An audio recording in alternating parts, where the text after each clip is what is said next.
Bishii Abriil sanadkii 2023, dalka Suudaan waxaa ka qarxay dagaal awood ku dirir ah oo u dhexeeyay ciidanka qalabka sida ee dalka Suudaan iyo maleeshiyaad lagu magacaabo RSF. Tan iyo markii uu qarxay dagaalkan waxaa ku naf waayay tiro ka badan 150,000 oo qof, halka in ka badan 12 milyan oo qof ay ka barakaceen guryahoodii. Dagaaladii ugu dambeeyay ee ay qaadeen maleeshiyaadka RSF waxay ku beegsadeen dad shacab ah iyagoo dilay dad kor u dhaafaya 2,000 oo qof intii lagu guda jiray qabsashadii dhawaan magaalada Al-Fashir ee ku taalla gobolka galbeed ee dalka Suudaan. RSF waa maleeshiyaad hubeysan oo ka soo horjeeda militariga dalka Suudaan. Ururkan ayaana doonaya inay gacanta ku dhigaan guud ahaan talada dalka Suudaan. Gumaadka ururkan uu u geystay shacbiga dalka Suudaan waa mid lagu tilmaamay masiibada bini'aadanimo ee ugu weyn waqtigan caalamka.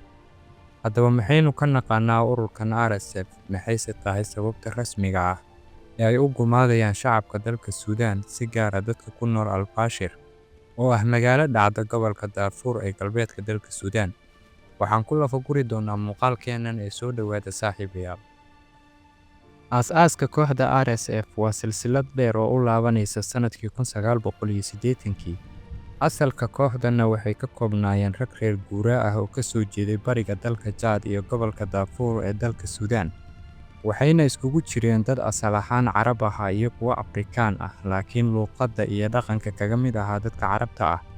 Dadkaasi waxaa hubeeyay dalalka kale ah Liibiya iyo Suudaan, iyagoo ka lahaa ajende siyaasadeed si ay qayb uga noqdaan dagaalo ka socday dalka Chad, kuwa oo u dhexeeyay koox mucaarad ah oo doonaysay inay afgembiso dowladdii markaas ka jirtay dalka Chad iyo ciidankii dowladda Chad.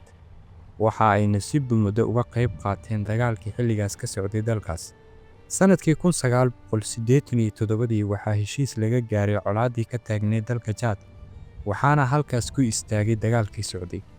Kadib xabad joojintaas, maleeshiyaadkan ma aysan kala tegin, waxayna u wareegeen dhinaca Suudaan. Mar kale maleeshiyaadkan waxay ku lug yeesheen ka qayb qaadashada dagaal sokeeye, balse markan dagaalkan wuxuu u dhexeeyaa dowladdii Suudaan iyo jabhaddii la magac baxday SPLA. waxayna maleeshiyadu la safneed dowladda Suudaan, waxaana la siiyey hub, sahay ciidan iyo xorriyad buuxda oo ay ku howlgalaan. Waxaana ay si buuxda u howlgaleen ilaa dhammaadkii 90-meeyadii. Markii la gaaray 2002, Suudaan waxaa mar kale ka soo ifbaxay jabhado lid ku ah dowladda, waxaana ay geysteen jabhadahaasi weeraro dhowr ah oo ka dhan ah dowladdii Suudaan. Sirdoonka dowladda Suudaan waxay istuseen mar kale inay abaabulaan maleeshiyaadkan si ay u caawiyaan dowladda, balse markan waxay wataan magaca Janjaweed, waxaana dowladda Suudaan ugu tala gashay inay noqdaan ciidan dhexe oo awood badan, isla markaana difaaca dowladda Suudaan. Maleeshiyaadkii Janjaweed waxay caan ku ahaayeen dhibaataynta iyo cabsigelinta dadka si ay u niyad jebiyaan cadowga dowladda Suudaan. Sanadkii 2004, cadaadis caalami ah oo dowladda Suudaan la saaray ayaa sababay in dowladdu ballan qaado inay hubka ka dhigayso maleeshiyaadka Janjaweed, balse ballanqaadyadaas waxay noqdeen kuwo aan si buuxda u dhaqangelin. Qaar ka mid ah maleeshiyaadkii Janjaweed waxay sii ahaayeen kuwo weli sii hubeysan, halka qaar kalena lagu daray ciidamada ammaanka dalka Suudaan. Sanadkii 2013, madaxweynihii waqtigaas ee dalka Suudaan, Cumar al-Bashir, ayaa dhidibada u taagay ciidankan loo yaqaano RSF, wuxuuna taliye uga dhigay Maxamed Hamdaan Dagalo oo si weyn loogu yaqaano magaca Hamidati. Ciidankan ayaa markii hore hoos tegi jiray hay'adda sirdoonka iyo amniga dalka Suudaan, balse sharci la sameeyay sanadkii 2017 ayaa bedelay nidaamkaas, wuxuuna RSF ka dhigay qayb ka tirsan ciidamada qalabka sida ee dalka Suudaan. Intii ay adeegsanaysay dowladda Suudaan ciidanka RSF, waxaa diiwaanka u galay taariikh xun, waxaana ay geysteen dilal bareer ah oo lagula kacay dad shacab ah, kufsi, gaajaysiin, barakac iyo burburin deegaan. Sanadkii 2017, dowladdii Suudaan waxay kooxda RSF u xil saartay hubka dhigista shacbiga Suudaan. Intii lagu jiray howlgalkaas, RSF waxay qabsatay dhul hodan ku ah dahabka, ka uu ku yeelay waqooyiga Darfur, waxaana halkaas kooxda uga soo baxay il dhaqaale oo muhiim u ah ayaga iyo hogaamiyahooda. Sanadkii 2015, dowladda Imaaraadka Carabta ayaa heshiis la gashay hogaamiyaha ururka RSF, Hamidati, waxaana ciidanka RSF qayb ka mid ah loo diray dalka Yemen si ay garab ugu noqdaan dagaalka dowladaha Sacuudiga iyo Imaaraadku ka wadeen dalkaas. waxaana halkaas ka bilowday xiriirka dowladda Imaaraadka Carabta iyo kooxda RSF. Kooxdan ayaa mar ahayd ilaalada gaarka ah ee madaxweynihii waqtigaas Cumar al-Bashir, kuwa oo loo adeegsan jiray ka hortagga isku dayada afgembi ee lagu doonayay in xilka lagaga tuuro madaxweynaha.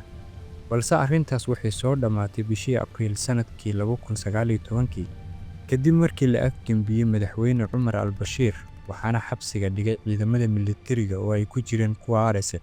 Afgembigii xilka lagaga tuuray Cumar al-Bashir kadib, hogaamiyaha RSF wuxuu noqday ku-xigeenka madaxa golaha ku-meelgaarka ah ee militariga dalka Suudaan. waxaa dalka Suudaan ka hana qaaday xukuumad rayid ah oo wada shaqayn la leh militariga ilaa laga soo gaaray sanadkii 2021 xilligaas oo mar kale dalka Suudaan uu ka dhacay afgembi. 25 Oktoobar 2021 Genaraal Cabdilfataax al-Burhaan iyo ciidanka militariga ayaa kala diray golihii wadajirka ahaa ee rayidka iyo militariga, waxaana xabsiga loo taxaabay ra'iisul wasaarihii rayidka ahaa Cabdalle Hamdok iyo xubno kale oo iyana rayidka ka mid ahaa. waxaana ay ciidanka militariga dalka Suudaan oo uu hogaaminayay al-Burhaan ay ku dhawaaqeen xaalad degdeg ah. Afgembigaas kadib waxaa la dhisay golo sare oo cusub, kuwaas oo ka shaqeynaya in dalka laga hirgeliyo dowlad rayid ah oo dimuqraadi ah.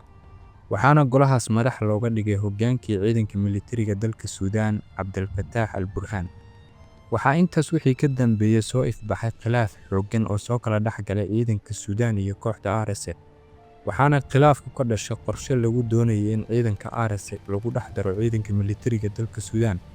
waxaana qorshahaas ka biyo diiday hogaamiyihii kooxda Maxamed Xamdaan Dagalo, isagoo ka cabsi qabay in awoodiisa la yareeyo ama meesha laga saaro haddii ciidanka RSF u wareegaan dhanka militariga dalka Suudaan.